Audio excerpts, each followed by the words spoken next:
Hello, everyone. My name is Dennis Yang. I'm the director of Third Space Endoscopy at the Center for Interventional Endoscopy here at Advent Health Orlando and professor of medicine at Loma Linda University Health.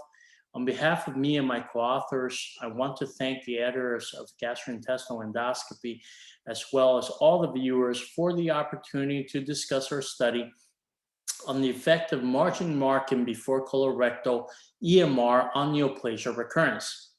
Recent high-quality studies have shown that thermal ablation of the resection margins after piecemeal EMR of large colorectal polyps reduces the risk of recurrence. This indirectly suggests that recurrence primarily occurs from residual neoplasia at the outer resection margins. Intuitively, it would make sense that extending the endoscopic resection to include a healthy normal tissue margin should have a similar effect. Yet a single prior study on extended or wide field EMR failed to demonstrate this effect on recurrence. One potential explanation is that true healthy resection margins were not achieved given the difficult task of adequately delineating polyp resection margins during piecemeal resection.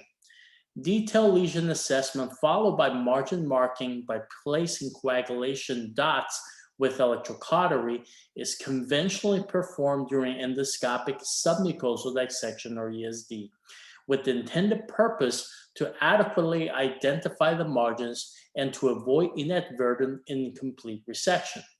Hypothesizing that margin marking can be adopted during EMR to improve visualization resection margins, we performed a study to evaluate neoplasia recurrence with margin marking EMR as compared to conventional EMR.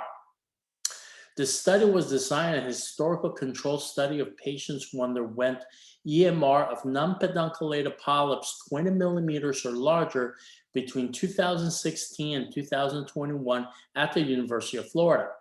Patients who underwent conventional EMR served as the historical control group, and then starting September 2019, margin marking prior to EMR was routinely performed, which represented our study group. For the margin marking EMR, mucosal margins were placed outside the visible margin of the polyp prior to resection by placing superficial cautery marks with the snare tip soft coagulation approximately 3 millimeters lateral to the polyp margin. The cautery marks then served as a visual guide, and wide field EMR was performed by including all healthy mucosa containing these cautery marks. In all 210 patients, 136 in the conventional EMR or historical control, and 74 in the margin marking EMR group were included in the study. There were no major differences in both patient or polyp characteristics between the two groups. At a median surveillance of 6 months, the rate of recurrence was significantly lower in the margin group at 8% as compared to 29% in the conventional EMR group. Importantly, there were no cancers identified during surveillance, and all recurrences were successfully managed endoscopically.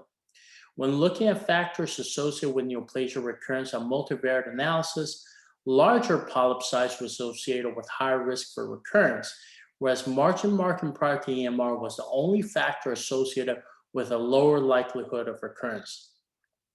Importantly, margin marking was not associated with a higher risk of adverse events when compared to the conventional EMR group.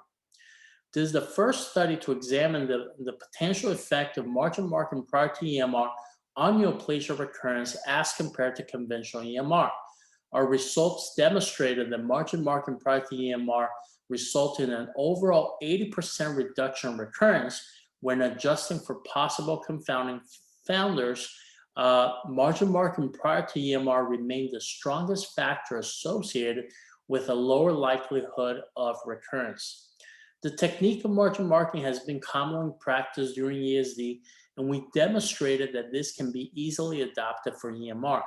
The cautery marks allows the endoscopist to clearly identify healthy mucosal tissue lateral to the lesion by acting as visible cues and thereby facilitating a more reliable wide field resection. Importantly, this technique was easily performed with the tip of the snare and may be less time consuming and easier than tracing the entire resection margin for thermal ablation.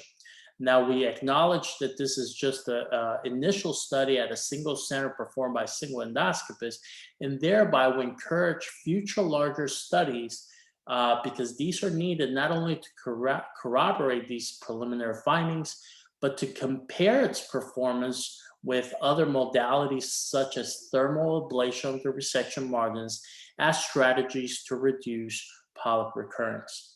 Once again, we want to thank all the viewers who have tuned into this GIE author interview, and I strongly encourage you to read the full study in gastrointestinal endoscopy. Thank you.